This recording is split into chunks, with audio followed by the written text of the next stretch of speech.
If you want to stay cool in your yard, park, and school.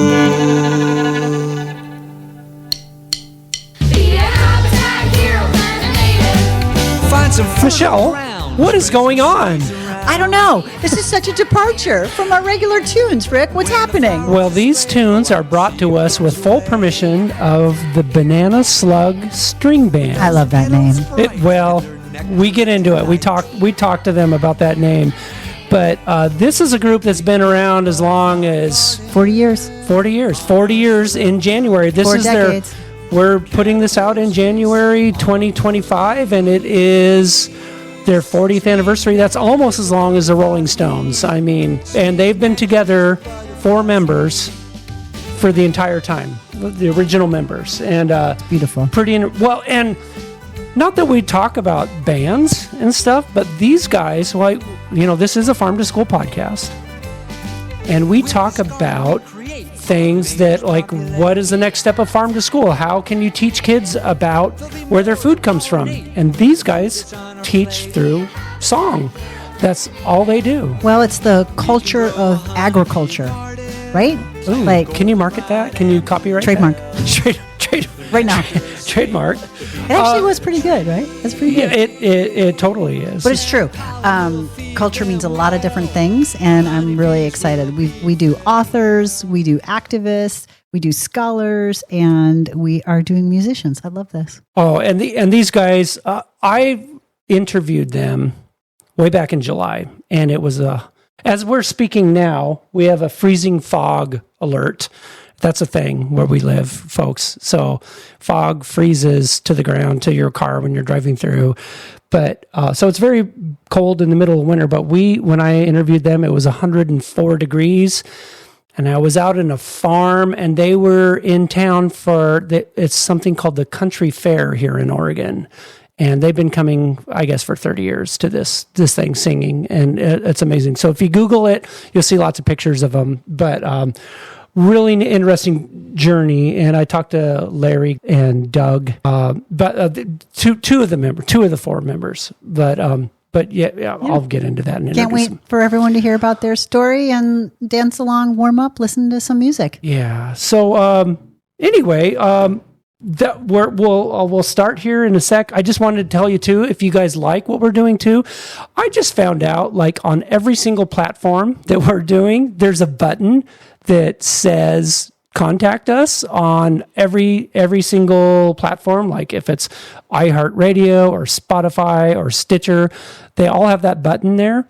And please we want to hear from you guys. So what you think about what we're doing, and if you have any ideas for shows or anything like that, we would love to hear from you. So please do that. Great. Thanks, everyone. Enjoy the show.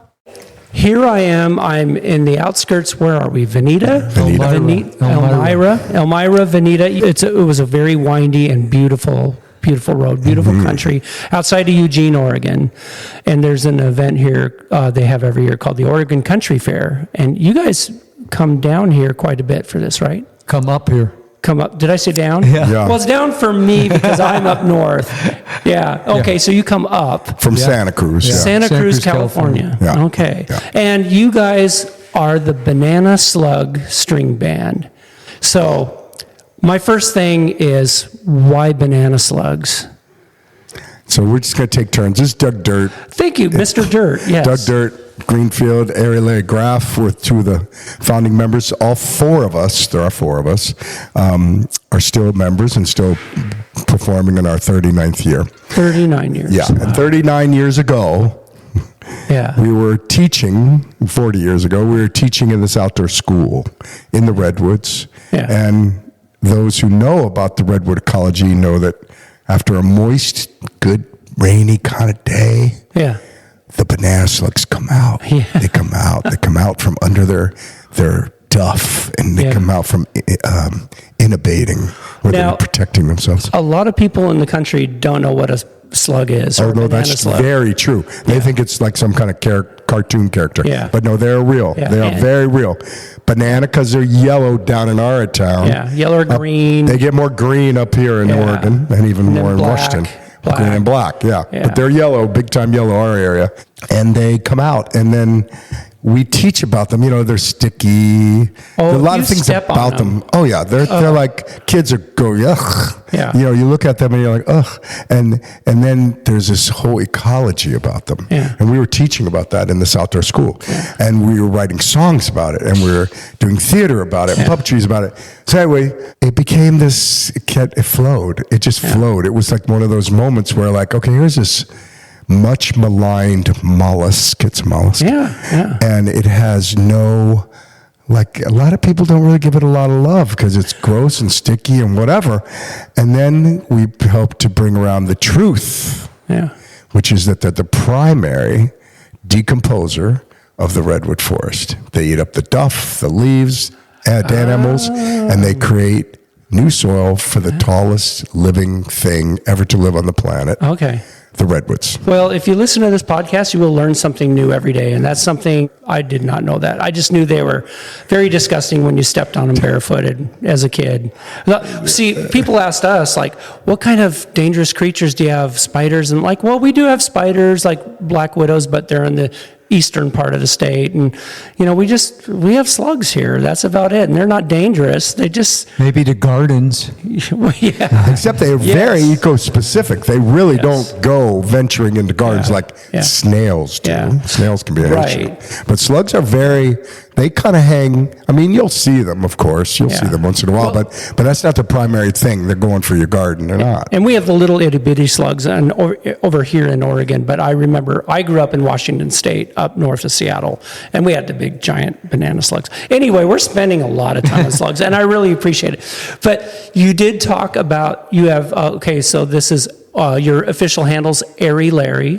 Yes. And Doug Dirt, and you have two other members that aren't present here that are back home. And who are they? Solar Steve Van Zandt. Yeah. And Marine Mark. Representing the ocean and water. Is Marine Mark, and his last name's Nolan, just so we have that officially on there. Okay, now, Larry, could talk about that. Why are you doing that? Why do you have these monikers of air and water? Well, we're sun, soil, water, air. So the four elements. We're just trying to make a holistic approach to education and also make it personal so kids can learn even from our names. Every part of it is an intentional idea of how to educate kids and fun.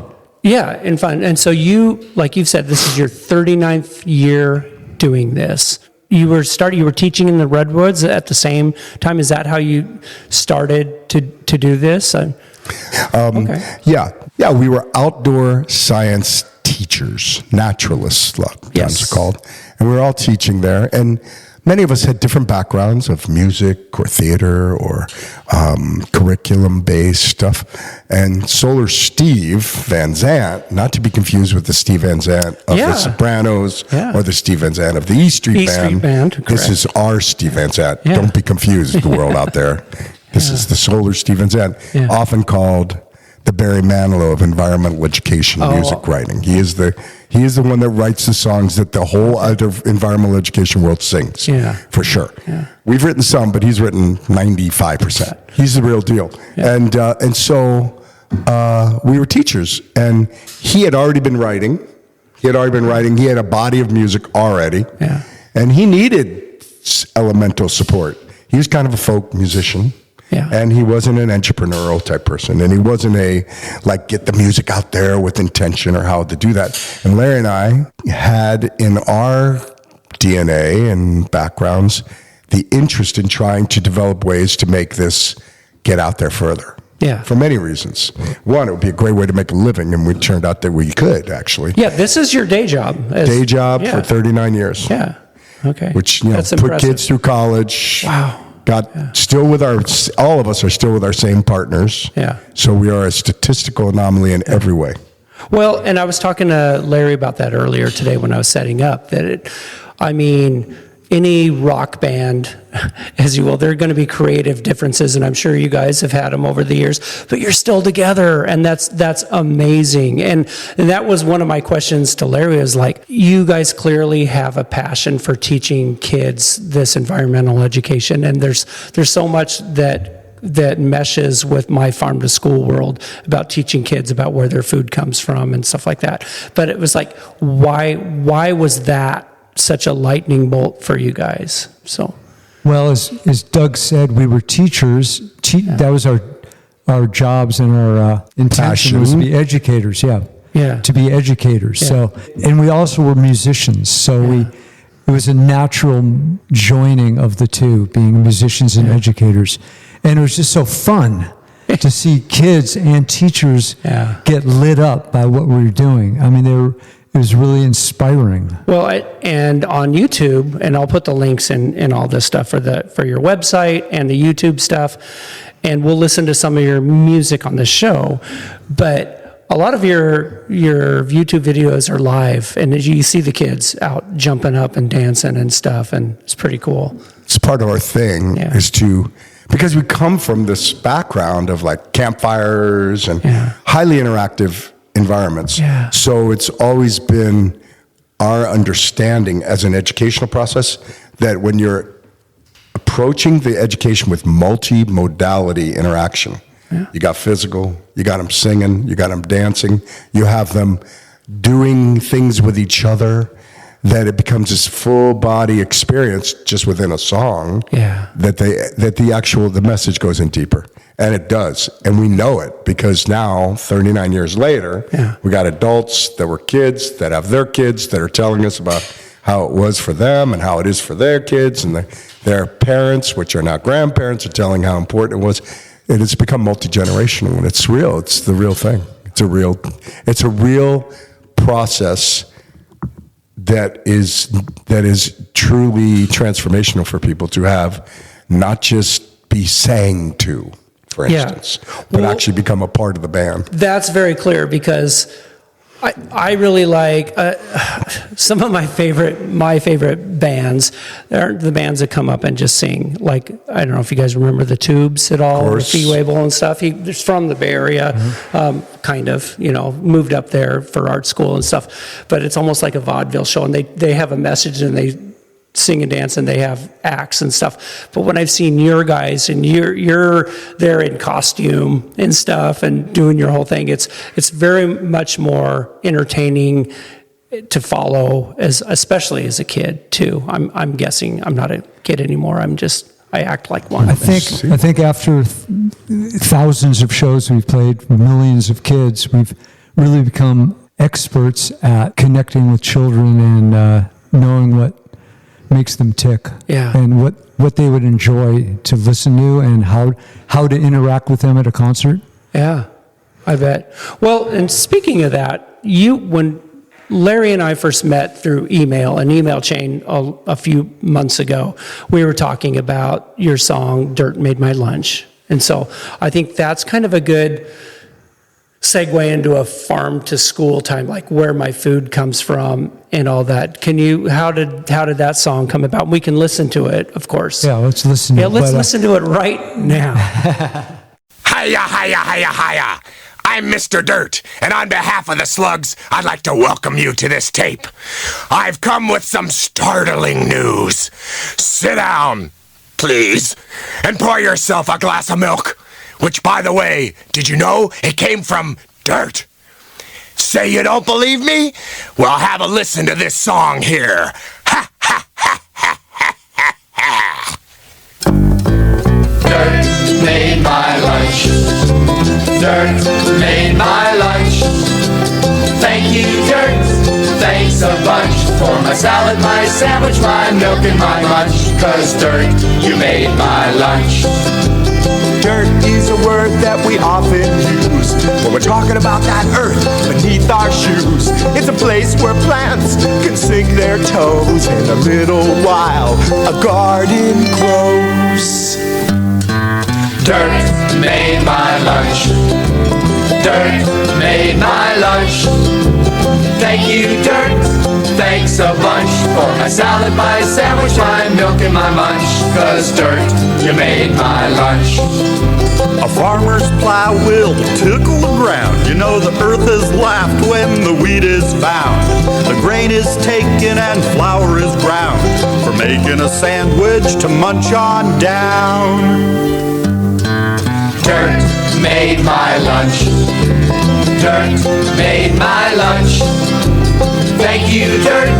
Thanks a bunch for my salad, my sandwich, my milk, and my munch. 'Cause Dirt, you made my lunch. A stubby green beard grows upon the land. Out of the soil, the grass will stand. But underhoof, it must bow for making milk by way of a cow. Dirt made my lunch. Dirt made my lunch. Thank you, Dirt.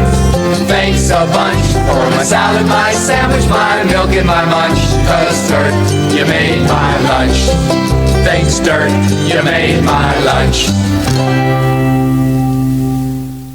And so how did this song? Well, Solar Steve wrote this song. He was working at a farm educational place called Hidden Villa, which is in the Bay Area. And I think he was just finding ways to connect a message to a song because he was working with kids in the garden. Oh, there you go. And so he's brilliant at thinking of ideas of how to make it click for children, how to learn better. And he came up with this idea, Dirt Made Your Lunch. Now, how long ago did That was before the Slugs. Yeah. He wrote that before us. I was going to say. He wrote that before us. That's like 1979, maybe that song's written. Yeah, he wrote it before us. I was a sophomore in high school then. Me too. I want to say one thing about the idea of staying together and how it is with rock and roll and whatever. Yeah. So we all have had a lot of background in being around kids with like being program directors and wranglers at summer camps, and we have a lot of kid related background, and we have a huge passion for the environment, and we have a huge passion for being around kids and educators and parents. And so that we had all in common. But we also were like very four strong personalities with clearly ideas about how we would like it to go down, you know. Yeah. And we had this wonderful person at the very beginning of our onset of becoming full-fledged in '85, a band.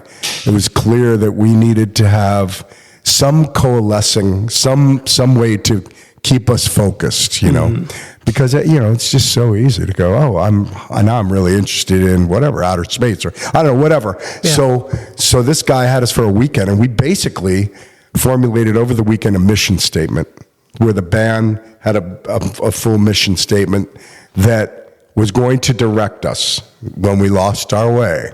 And the other thing that we came up with that weekend, which was interesting and sometimes challenging over the years, is we are going to be under consensus format. So all for one for all. Yeah. You can also agree to not agree, but let it go forward, which we've done that before. But, you know, we've had some tete-a-tetes, man, where it's like, just recording process, you know, where it's just like, it's big, you know. Getting on a podcast or... I think that we've agreed on 90% of everything, but, you know, that 10% can break bands up.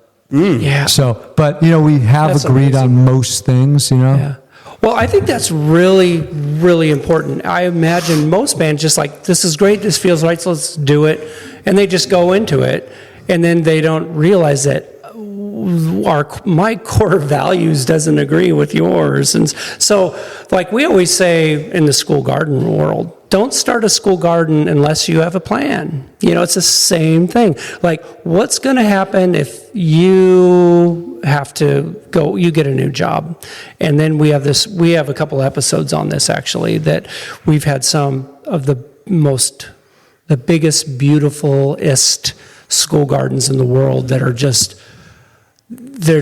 they'll be here forever, and then the person leaves and it just goes away, it just vanishes within a year. And it's happened before, and I'm sure. But a lot of places that do what you were talking about, like, well, let's like have a mission statement, let's figure this out, let's have a club that we can keep us in check, or whatever.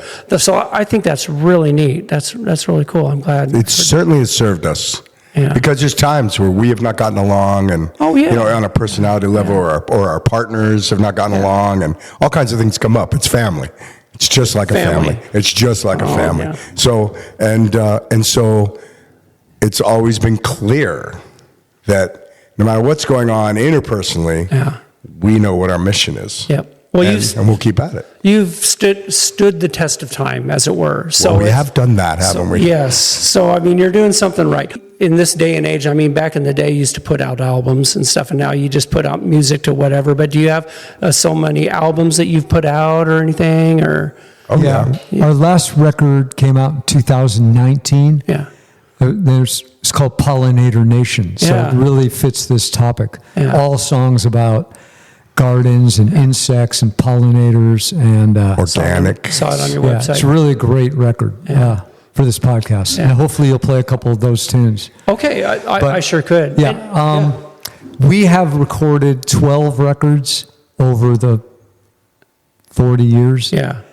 And, I don't know if we'll record another one or not because the record business has definitely changed. Yeah. And it's hard to sell CDs. It's hard to monetize making music. Though if you feel creative, musicians tend to want to record their creativity. Yeah. So there's no saying we won't make another record. Yeah. It's just the economics has really changed. Yeah. I still listen to CDs. So, well, yeah, sure. But you see, there is something different about us, which Larry would mention and will probably in a moment, is that we have been fortunate because of our educational purpose. Yeah. There's been organizations that have said, okay, we'll raise money to pay you to go, like our Pollinators, we got paid to make that album. That is a rare thing in this world now. They acted like a record label, except without we having to pay them back for the money they fronted us. They literally paid us to make the record. So, and it was based on, I just want to toot this one a little bit. It's with the Miami County Park District, which is Miami County is in Ohio. Yes. It is north of Dayton. It's in like Piqua, Troy is where the main headquarters of these parks are. And this woman, Cinda Hambush Pinkerton, was the education director some 27 years ago, said, hey, I like what you're doing. Yeah. Let's collaborate. Yeah. And because of her, we've written individual songs that are used for curriculum, and she's created recordings with us where she got the funding, and then she funded this massive program that we do called Hug the Earth Festival. And what she and we have done on a family level, you want your kids to have parks. You want them to be able to have a place to play, swim, fish, hunt, be in the forest to enjoy it. You want to have all these things as a matter of just having your life. And it proved out to be that was true. Yeah. And so the families were passing these, are called levies, which allowed massive funding to the parks. They never got them passed till they joined with us. It was passing at a clip that was never known. They were going to name the levies after us. And so for years and years, and still going on, many years, they have been able to have the largest environmental education staff and the biggest program where traditional agriculture is the number one. Organics is like a teensy schmeensy, a little bit of their world of economy. But they were able to get that on the album. That message got to kids. We had messages on there like, let the dandelions grow. Mm-hmm. It's food for the pollinators. Just let them go through their flower cycle. Simple things that were kind of big. People are like, no, dandelions are gross, man. I don't want dandelions on my lawn. Yeah. So it was like really significant cultural changes were happening on a level that children classically are the bearers of the future. And they were like, wait, this sounds like a good idea to me.